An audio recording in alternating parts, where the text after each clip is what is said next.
All right, this time we are at Stony Lonesome Off-Road Park in Bremen, Alabama, and I have not gotten to drive one of these Honda Talons yet, and we lucked out. Dustin Robbins over at All Things UTV, a good buddy of mine, he said, I got this one sitting at the shop, come grab it, take it for a test drive. I guess he hasn't seen any of our other videos yet.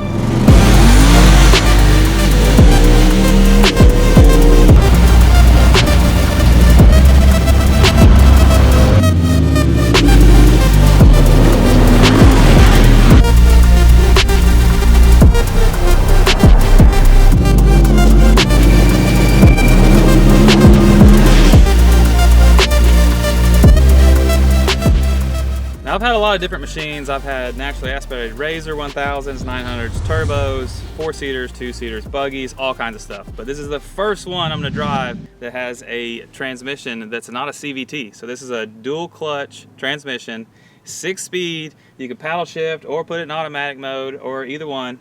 And it only makes 104 horsepower, which, you know, Razor 1000 makes 110, but this thing is going to lose a lot less power to the ground because it has an actual transmission instead of CVT. So I'm anxious to see what it's going to do and let it rip.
First impressions of driving this machine, it does so good in the turns, it's amazing. Like, no Razor I've ever driven can take a turn like this thing can out of the box.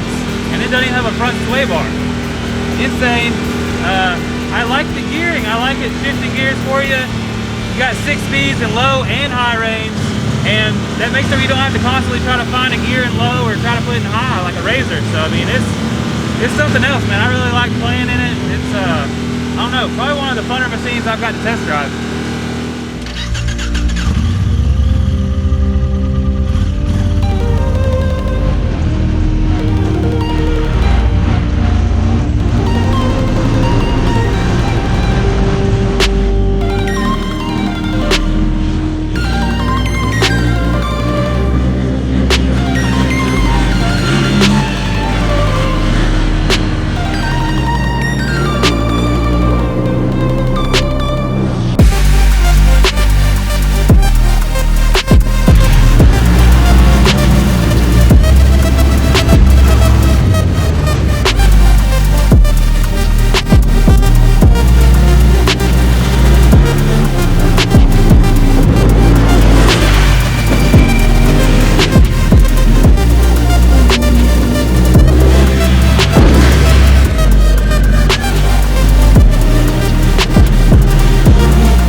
Well, like on the track, I think the shifting was a little weird. I think having gears and having a paddle shift was really, really awesome.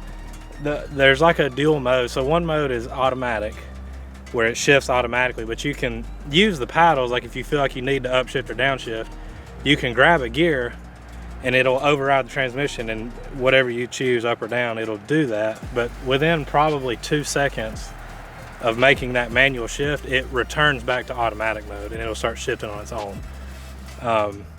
There is a totally manual mode where you can use whatever gear you select, that's where it stays. I kind of found on the track, if you left it in automatic, it was a little like it was hunting for a gear all the time, like especially in turns, it was kind of weird.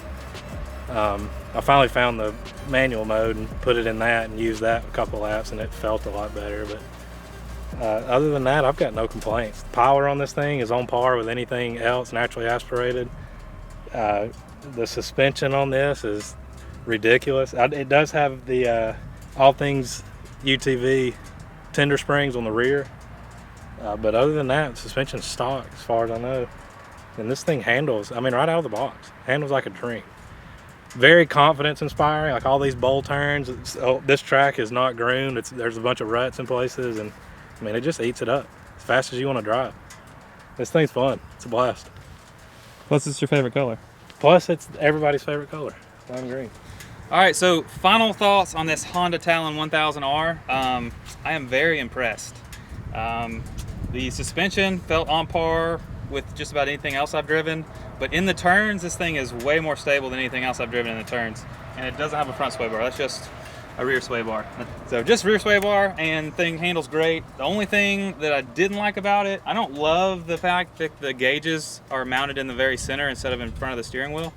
But I mean, that'd just be being nitpicky. I do like a lot the seats. Like, you don't even have to upgrade these seats like you do any other machine. Like, they're pretty nice out of the box, and they actually put pass-through holes in them for harnesses. I don't know why no one else gets that, but that's what you're supposed to from the factory.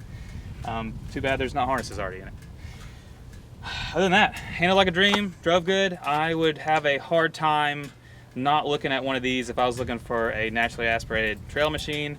They do have a turbo bolt-on option you can get extra that I think is still under warranty that Honda makes, and this thing with a turbo would be pretty rowdy. I'd like to get my hands on one and try it out. Only another thing negative-wise, we have these upper radius rods on the back are single shear, and good thing All Things UTV's got a little bracket to make them double shear. So that's already on this machine, so I got to whoop on it a little harder than I probably would have. Thanks, Dustin. And yeah, got a few little mods to it, but nothing anybody wouldn't do, you know, for a stock machine anyway. And yeah, thing rips, man. I like to have one to do a little further testing than just a couple hours at Stony, but had a blast. And yeah, by the way, Honda has nothing to do with this video. I borrowed this machine to go rip on it and try it out. And yeah, I like it. I'm impressed.